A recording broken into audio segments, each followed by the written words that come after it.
Alors, nous avons un exercice ici sur un cône de révolution avec plusieurs données. Donc ici, nous voyons la base du grand cône qui est un cercle de rayon CF. Ici, nous avons une section du cône, c'est une section circulaire, c'est un cercle de rayon BE. AB, c'est la hauteur du petit cône, et AC, c'est la hauteur du grand cône. On donne AB égale X, BC égale 6, et on sait que BE, c'est 1/3 de CF. Donc BE est parallèle à CF, les deux rayons sont parallèles, et il faut trouver la valeur de X, c'est-à-dire la longueur AB. Alors dans ce genre d'exercice, on reconnaît tout de suite là une situation de Thalès, où on va devoir utiliser le théorème de Thalès. On va mettre ici les mesures. Donc on peut le mettre en couleur. Donc ici, AB, d'accord, ça fait X, et BC, ça fait 6. Donc BE, on ne peut pas le mettre puisqu'on ne sait pas, on sait que c'est 1/3 de CF. Alors, pour utiliser Thalès, Thalès, on reconnaît, voyez, un petit peu cette structure ici, regardez, cette structure. On va partir avec le fait que ABC, les points ABC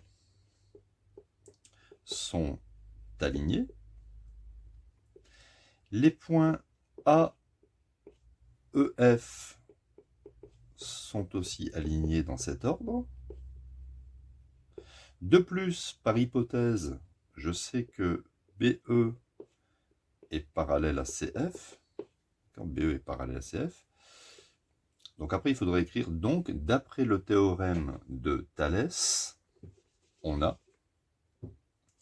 Donc là, je ne l'écris pas parce que c'est un petit peu long, mais il faudrait écrire, donc, d'après le théorème de Thalès, on a.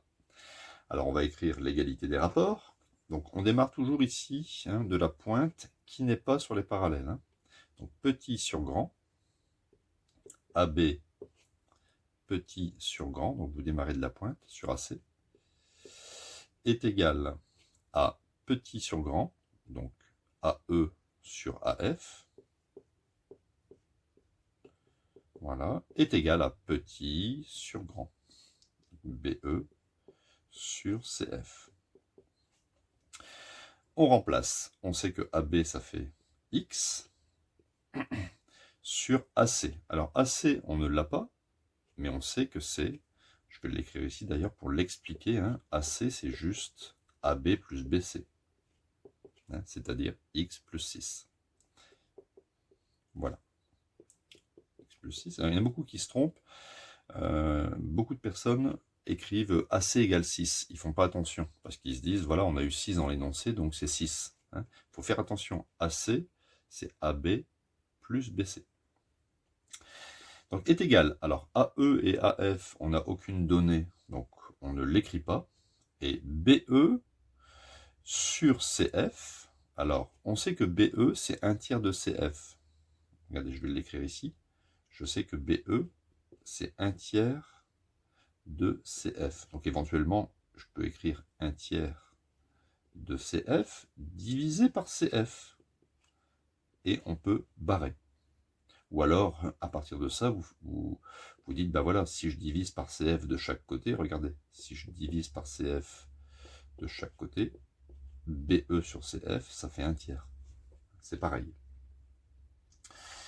Donc, j'arrive sur une équation à résoudre qui est X sur X plus 6 est égal à 1/3. Je vais faire ici la technique du produit en croix, c'est-à-dire que 3 fois x est égal à 1 fois x plus 6. 1 fois x plus 6. Ça fois ça est égal à ça fois ça. Je mets toujours des parenthèses ici. On obtient donc le 1 ne va pas être très utile, donc je vais recopier ici 3x est égal à x plus 6. Je vais transposer ici x à gauche du égal. Donc ça va devenir moins x. D'accord? Le plus x devient moins x. 3 moins 1, ça fait 2x. 2x égale 6. Et donc, si je divise par 2, x est égal à 6 sur 2. Et x fera précisément 3. Donc voilà, hein, c'était un exercice qui était assez intéressant hein, sur l'utilisation du théorème de Thalès dans un cône de révolution, avec ici deux bases circulaires, hein, le grand cercle ici et le petit cercle. Et en plus, ici la résolution d'une équation avec des fractions.